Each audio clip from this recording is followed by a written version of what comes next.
Welcome back to my channel. It is so hard to believe that September is over now and it is time to be setting up October.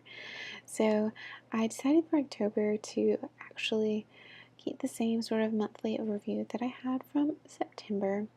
Here I'm doing some lettering that I end up really not liking, but I left it because, it's just for planning purposes. It's okay if I don't love the lettering. I really regret not just doing some cursive here and sticking with the print. Ugh. Anyway, so after that, I'm moving back on to my moon cycle chart. I started this last month and you saw me set it up where I have a little wedge of this circle for each day of the month. And in each one of those wedges, it also has the phase of the moon. And instead of doing a specific mood chart, I was writing in a little bit about the day, how I was feeling, how my energy level was, that type thing. And I definitely wanted to keep that back this year, or this month. Oof, not here yet. But because October has 31 days, it was a little hard to divide the circle and things had to go a little on the wonky side for that. What you saw me making the circle with, again, is my circle maker. I know, inventive name. It's by Helix, and I found it in Hobby Lobby near the art supplies, kind of with the architectural drawing things. And it is a huge help for doing mandalas or circle wedges or circle habit trackers. Makes drawing a circle so much easier. So yeah, that's definitely working out there. But one thing I decided after last month, I have really enjoyed in September writing out a little about the day, how I was feeling, sort of highlights, lowlights, that type thing. But I really like having a sort of colorful glance of how I'm doing mood-wise for a month. So this month I decided I also wanted to do something to track the mood by color. September, August, which you haven't seen yet. August, I did flowers to track habits, and I liked that difference. I decided I didn't want to do the cycle in addition to a mandala for moods, so I really kind of went back and forth about what I wanted to do on that. Originally, I was planning to do spiders for October because I love drawing spider webs. But I did spiders for October last year, and that didn't work out so hot for me. Anyway, I found a moth recently, and that just got me back thinking about moths and Luna moths. So for October, I've decided to do a mood moth. Yes, I know, alliterative. Anyway, so here I am sketching out a Luna moth. And you can see I'm checking the number of weeks in October because I was thinking, oh, maybe it's 4 weeks and I can just have 7 days in each of the wings. Unfortunately, there are 5 weeks in October, so things don't divide quite as neatly. Anyway, so what I'm planning to do for this is have each of the little eye sections be a day, but then the other days are just the whole panel. I guess they would be called like a cell of the wing. So once I get this penciled out, I go in with my Tombow Mono drawing pens. I've been really enjoying these pens. Again, there's something about them, they aren't as dry as the microns, and for a lot of things I like the dryness of the micron, especially if I'm doing watercolor. I like to be able to get that sketchy feel. But for this, it was nice to have a really smooth sort of line going on. Again, so I'm just inking over here, preparing to do that. And actually on here, I don't set up the colors I'm going to use for the different moods, part because I haven't completely decided. With drawing a picture like this, it's really tempting to do like all greens and blues and purples, but that does mean that whenever I glance at this to kind of see my overview of the month, I can't distinguish as well between my moods and emotions for the month. So I'm torn back and forth. Do I go with the aesthetic? Do I go with the practical? We'll see. We will see. Okay, so that was a flip back to September's. In September, I did the phase of the moon around that sort of outer rim of the moon cycle chart. And this month I decided to do it on the inner rim. And part of that was because I did not want to try to deal with drawing another circle. Oh, wait, but I definitely just talked over me using a Crayola Supertip to get some gray in there on the moth that I won't be using for a mood, clearly. And then to go ahead and highlight those little antennae in yellow. And then this part took forever. But I wanted a little magical, sparkly feel, almost like the moon cycle chart was the moon and the Luna moth was sparkling away from it. So I did dots and sparkles, and oh my goodness, that took a lot of time. Yeah, you can see I'm resting my hand here and doing the loops around the moon chart instead. But yeah, I like the way the sort of magic dusty feel starts going. Okay, so here you are seeing one of the issues with my circle maker is that I don't always remember which level I'm using, and that can cause some confusion whenever I do a test in pencil and then want to go back. So there I just did the inner circle because I had some lines that extended past my central point on the cycle where I would normally do a mandala or something. So I did an inner circle, and I was thinking it would be the moon there, but I had those other lines, and I thought maybe sun, moons.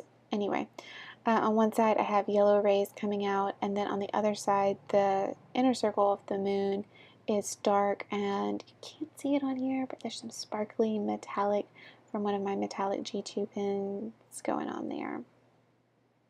So the lettering for the moods over there is with Tombow dual brush pen still, and that is the purple, just from one of the base sets that they have. And as you can see, I'm flipping back and forth, which moods, how do I want to combine them? I'm still thinking about, for the future, how I want to divide and sort of define some of those. But for now, I just went with what I've done before. Here I'm going ahead and adding in circles so that I can mark the faces of the moon more easily. I'll go back in and do that later with my calendar. And then I went ahead and just quickly marked where the full moon is. Again, you're seeing that same issue with the circle maker of I drew it the first time, but then I didn't mark center, so it was hard to go back to. I like this October a little better with the swirls. I still think I probably should have just done the bullet point and just done cursive, because as much as I love other people's print, I somehow dislike my own so much. So I go through here and I'm actually marking lines for the weeks, and that's just kind of to get a sense of the month a little better. Otherwise, in that whole chart, somehow I feel like the month just flies by and I don't have landmarks for it. Erasing lines, and then I do something I really regret. I use a Crayola gray Supertip, and I was trying to do spots on the moon, and I know it looks green on the film. It doesn't look green in my bullet journal, but it still looks wonky. So go back over with a light gray to try to smooth it out, and I tried using my white gel pen, but I've just got to get a new one. It's not flowing properly. So give it up, and I go to my goals page. So what I actually did this past month was set up an 18 before 2018 set of goals, and what I'm planning to do for October is to take those and look at how I can divide it down into bite-sized chunks per month and what I need to get done in October to be on track to finish those 18 things before 2018. So right now it's still blank. So I really don't like the way the moon turned out over here. I don't like the lettering over on the other side, so I decided to go ahead and add in another Luna moth because I'm loving me some moths lately. And Luna moths are just so fun with their long tails. It's almost like a sparrow tail, but even cooler. So yes, I started on a Luna moth here, and we are about to have a guest from Mr. Melville. He got really interested in what I was doing this time around, and I thought he was just going to go to the computer, but then he really wanted to see what I was doing and block the camera and kept shifting so maybe you could see and I wouldn't have to start over. He tried to steal my eraser. You know, all the things good kitties do. And then he actually got interested in the camera itself, and you can see right about there, yeah, he was putting his nose on my camera, and I'm really grateful he didn't put it on the lens and make a nose print and everything else be blurry. I mean, it would have been cute, but also blurry. Anyway, so Melville Loves, I finished up inking this, and actually I decided to color this. I was thinking of something sort of light and airy, and so thought about doing some color pencils, but I was lazy and didn't want to get up and go get my color pencils. So instead I used the Crayola Supertip markers and a Tombow marker that I'm using for the month to get the green wings and the yellow antennae, and you can see again the gray on the eyes and the edges of the wings there. I really like the way this sort of yellow gold works for both the eyes and the antennae. I just think that works really well for that. And the green, yeah. Then I colored in green. And then, of course, just like the other Luna Moth, I need to go in and add in my sparkles, because I'm all about sparkles for my moths. And so overall, this video, it's about 12 minutes here, but doing all of this took me a little over an hour.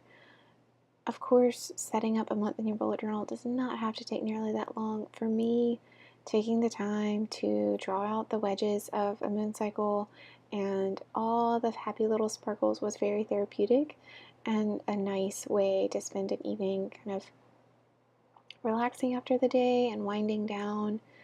You can see like it looks like my hand is staying in one spot because it's sped up so fast, but I'm making teeny tiny little dots over and over. So overall for October, I really like some elements and I really dislike others. Like, this red right here with that October, wobbly lines, bad shading, yikes. But on the other hand, the moth, I really like the way the moth turned out. Don't like the way the moon turned out still, but I really like the way the moth turned out. So I guess those are about the highlights here. I finish up after this and I just kind of do a quick flip through for you, and that is the end of my October bullet journal setup. I hope you enjoyed this, had some sort of inspiration or fun encouragement to go get started on your own. Thanks for watching and enjoy. Bye.